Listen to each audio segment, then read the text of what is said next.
Pemirsa, perubahan mekanisme mengakibatkan dana desa tidak bisa dicairkan April ini. Sebanyak 129 desa di Kabupaten Buleleng sulit mengamprah dana desa karena perubahan teknis.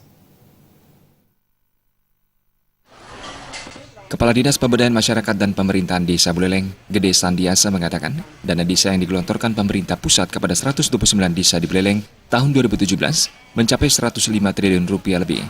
Pencairan dana desa akan dilakukan melalui dua tahap, yakni tahap pertama 60% dan tahap kedua 40%. Berdasarkan pengalaman tahun lalu, transfer dana tahap pertama ke rekening kas daerah telah dilakukan pada Maret dan April, sehingga bisa diamprah desa.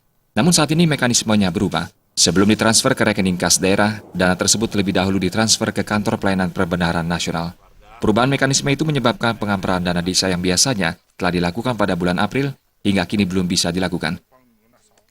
Namun sampai saat ini, untuk dana desa tahun 2017, kita belum memperoleh jenis terkait dengan penyaluran yang mana mekanismenya dulu dari pusat langsung ke kas daerah, dari kas daerah ke desa.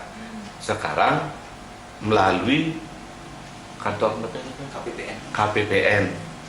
Jadi ada perubahan sedikit mekanisme sehingga kita masih menunggu cuklat.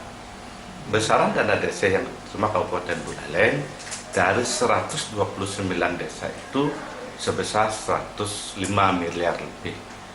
Itu didasarkan, besarannya itu didasarkan atas jumlah penduduk, luas wilayah. Sementara nilai dana yang diterima masing-masing desa terendah berada pada kisaran 760 juta rupiah dan tertinggi 860 juta rupiah. Dana itu nantinya tetap digunakan untuk mendukung program bidang pembangunan desa dan pemberdayaan masyarakat.